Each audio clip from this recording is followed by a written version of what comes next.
kill the poison the luggage? 'Tis expressly against the law of arms. 'Tis as errant a piece of knavery, mark you now, as can be offered, in your conscience now, is it not? 'Tis certain there's not a boy left alive, and the cowardly rascals that ran from the battle had done this slaughter. Besides, they have burnt and carried away all that was in the king's tent. Wherefore the king, most worthily, hath caused every soldier to cut his prisoner's throat. Oh, 'tis a gallant king. Aye, he was born at Monmouth, Captain Gower. What call you the town's name where Alexander the Pig was born? Alexander the Great. Why, I pray you, is not Pig great? The pig or the great, or the mighty or the huge, or the magnanimous, are all one reckonings, save the phrase is a little variations. I think Alexander the Great was born in Macedon. His father was called Philip of Macedon, as I take it. I think it is in Macedon where Alexander is born. I tell you, Captain, if you look in the maps of the world, I warrant you shall find, in the comparisons between Macedon and Monmouth, that the situations look you as both alike. There is a river in Macedon, and there is also, moreover, a river at Monmouth. It is called Wye at Monmouth, but it is out of my brains what is the name of the other river. But 'tis all one, 'tis alike as my fingers is to my fingers, and there is salmons in both. If you mark Alexander's life well, Harry of Monmouth's life has come after it indifferent well, for there's figures in all things. Alexander, God knows, and you know, in his rages and his furies, and his wraths and his chollers, and his moods and his displeasures and his indignations, and also being a little intoxicate in his prains, did in his ales and his angers look you kill his best friend, Clytus. Our king is not like him in that. He never killed any of his friends. It is not well done. Mark you now, take the tales out of my mouth ere it is made and finished. I speak but in the figures and comparisons of it. As Alexander killed his friend Clytus, being in his ales and his cups, so also Harry Monmouth, being in his right wits and his good judgments, turned away the fat knight with the great belly du blade. He was full of jazz, and jives, and knaveries, and mocks. I forgot his name! Sir John Falstaff. Oh, that is he! I'll tell you, there is good men born at Monmouth. Here comes his majesty. I was not angry since I came to France until this instant. Take a trumpet, herald. Ride thou unto the horsemen on yon hill. If they'll fight with us, bid them come down. Avoid the field, if they do offend our sight. If they'll do neither, we will come to them, and make them scurry away, as swift as stones, and force from the old Assyrian slings. Besides, we'll cut the throats of those we have, and not a man of them that we shall take shall taste our mercy. Go on, and tell them so. Here comes the herald of the French, my liege. His eyes are humbler than they used to be. How now, what means this herald? Know'st thou not that I have fined these bones of mine for ransom? Comest thou again for ransom? No, great king, I come to thee for charitable license, that we may wander o'er this bloody field, to book our dead, and then to bury them, to sort our nobles from the common men. For many of our princes, woe the while, lie drowned and soaked in mercenary blood. So do our vulgar drench their peasant limbs in blood of princes, and their wounded steeds fret fetlock deep in gore, and with wild rage yerk out their armed heels at their dead masters, killing them twice. Oh, give us leave, great king, to view the field in safety, and dispose of their dead bodies. I tell thee truly, herald, I know not if the day be ours or no, for yet a many of your horsemen peer and gallop o'er the field. The day is yours. Praised be God, and not our strength for it. What is this castle called that stands hard by? They call it Agincourt. Then we call this the field of Agincourt, fought on the day of Crispin Crispianus.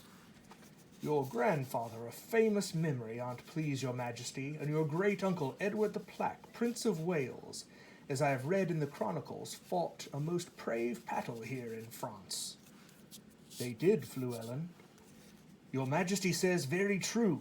If your majesties is remembered of it, the Welshmen did good service in a garden where leeks did grow, wearing leeks in their Monmouth caps, which your majesty know to this hour is an honourable badge of the service. And I do believe your majesty takes no scorn to wear the leek upon St. Tavi's day. I wear it for a memorable honour, for I am Welsh, you know, good countryman.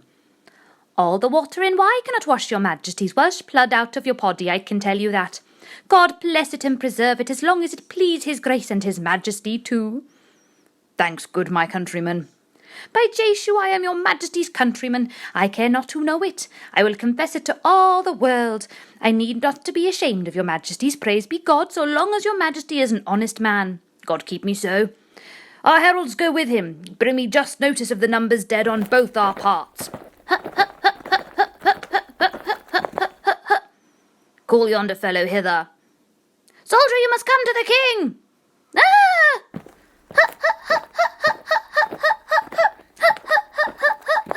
Stop! Soldier, why wearest thou that glove in thy cap? Ain't please your majesty, 'tis the gage of one that I should fight withal if he be alive. An Englishman. Ah, Williams. Likely. I'll check with Fluellen, he'll have an idea.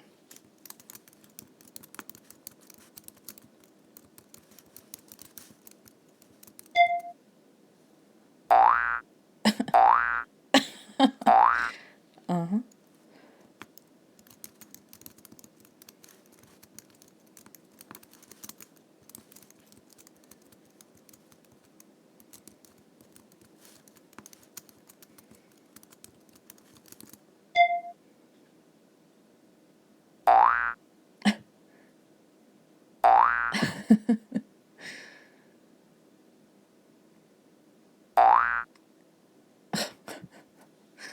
Oh goodness, leave it to Fluellen.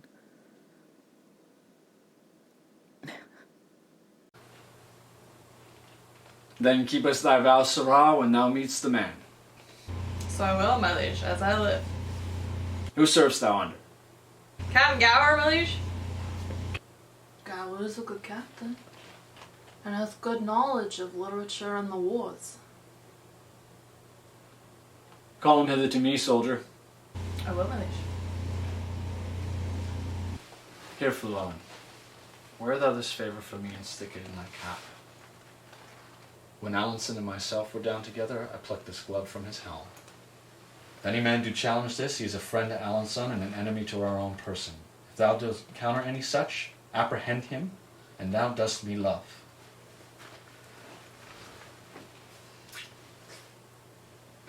Your grace do me as great an honour as can be desired in the hearts of his subjects. I would fain see the man, but that has but 2 legs, that shall find himself aggrieved at this glove. That is all, but I would fain see it once, and please God for his grace, that I might see.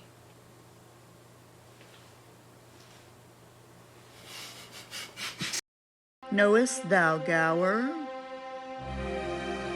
He is my dear friend, and please him. Pray thee, go seek him, and bring him to my tent. I will fetch him. My lord of Warwick, and my brother Gloucester, follow Fluellen closely at the heels. The glove which I have given him for a favour may haply purchase him a box o' the ear. It is the soldier's. I by bargain should wear it myself. Follow, good cousin Warwick. If that soldier strike him, as I judge by his blunt bearing, he will keep his word. Some sudden mischief may arise of it. For I do know Fluellen valiant, and, touched with choler, hot as gunpowder, and quickly will return an injury. Follow and see there be no harm between them. Go you with me,